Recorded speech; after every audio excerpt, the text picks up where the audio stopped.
মানুষ দেখার কত বলে, আমাকে দুইজনে বলেছে ম্যাডাম নাকি নেই। তো এই কথাটা শুনতে আমার আবেগের জায়গা থেকে আমার মতো হাজারো লক্ষ মানুষ বেগম খালেদাকে মা তুল্য সবাই ভালোবাসে। তো আমার সবচেয়ে দুঃখ লাগে, আমরা তো আবেগ থাকবে, বাট এই অবস্থাটা নিয়ে সত্যিকার জিনিসটা উপলব্ধি না করে ডক্টর জাহিদ ভাই, মির্জা ফখরুল যখন কথা বলে এই কথাটাকে বিশ্বাস করা উচিত। এই অবস্থার মধ্যে কিছু অতি উৎসাহে গুজব ছড়িয়ে সামগ্রিক জিনিসটাকে একটু আরো বেশি ক্রিটিক্যাল। ম্যাডাম যতটুকু অসুস্থ, বাট এটাকে যেমন আমি আমার ব্যক্তিগত তরফ থেকে বলি, আমাকে দুইজন খুব বাজে সংবাদ দিয়েছে যা আমি এই মুহূর্তে বলতে পারবো না। আমরা মা তুললে ওনাকে আমরা সারাটা জীবন দেখে আসছি। আজাদ ভাই বেগম খালেদা জিয়া সম্পর্কে যা বলছিলেন এর সাথে আমি একটু অ্যাড করি। আজকের যে অবস্থাটা, বেগম খালেদা জিয়া আমাদের নেত্রী, এখন আজকের এই নেত্রীর যে অবস্থাটা, এখানে তিনটা জিনিস মানুষের ভিতরে কাজ করছে, এটা আমার উপলব্ধি। সেটা হলো, একটা হলো দায়িত্বশীলতার, যারা ওনাকে প্রত্যক্ষভাবে চিকিৎসক জাহিদ ভাই, আমাদের মহাসচিব স্যার যা বলেছেন, এটা হলো দায়িত্বশীলতার জায়গা থেকে ওনারা কথা বলেছেন। এর মধ্যে আরেকটা যারা কর্মী, আমাদের মতো কর্মীগুলো, তারা হলো আবেগ দিয়ে ম্যাডামকে দেখছেন। আরেকজন এই অবস্থার মধ্যে কিছু অতি উৎসাহে গুজব ছড়িয়ে সামগ্রিক জিনিসটাকে একটু আরো বেশি ক্রিটিক্যাল। ম্যাডাম যতটুকু অসুস্থ, বাট এটাকে যেমন আমি আমার ব্যক্তিগত তরফ থেকে বলি, আমাকে দুইজন খুব বাজে সংবাদ দিয়েছে যা আমি এই মুহূর্তে বলতে পারবো না। আমরা মা তুললে ওনাকে আমরা সারাটা জীবন দেখে আসছি।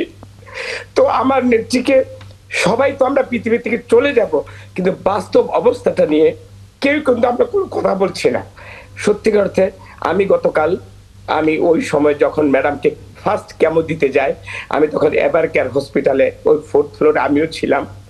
যখন নেত্রীটা আমার সামনে দিয়ে যেভাবে কেমো দেওয়ার জন্য 4 ঘন্টা ওনার লাগে, ওই কেমো দিতে যাওয়ার সময় ম্যাডাম তো কখনই এর আগে কোনো কেমো দেওয়ার কোনো অভিজ্ঞতা ছিল না, আসলে খুব কষ্টকর।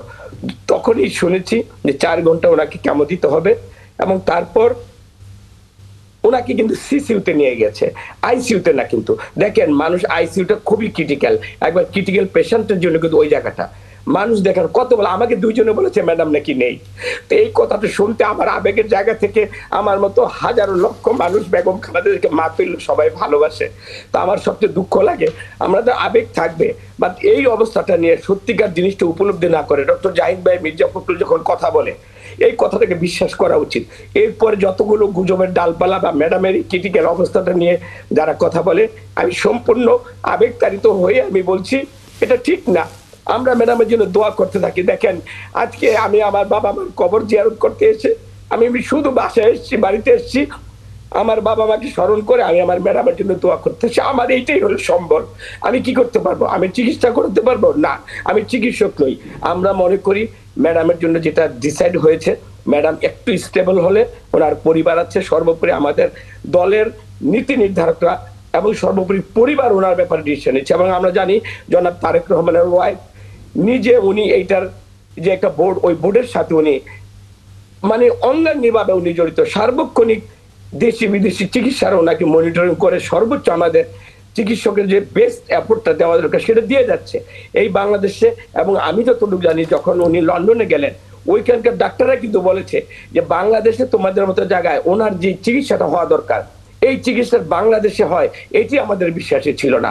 তো আমরা এখন কি করব? ম্যাডামের জন্য দোয়া করব, আমরা যারা কর্মী আর যারা চিকিৎসক এবং পরিবার সবাই মিলে ওনাকে বেস্ট কিভাবে স্বাস্থ্যের যে বর্তমান অবস্থাটা, এটাকে কিভাবে আরো উন্নততর, কখন কোন অবস্থায় নিয়ে যাবে, এইটার জন্য আমাদের পর্যবেক্ষণে থাকা উচিত।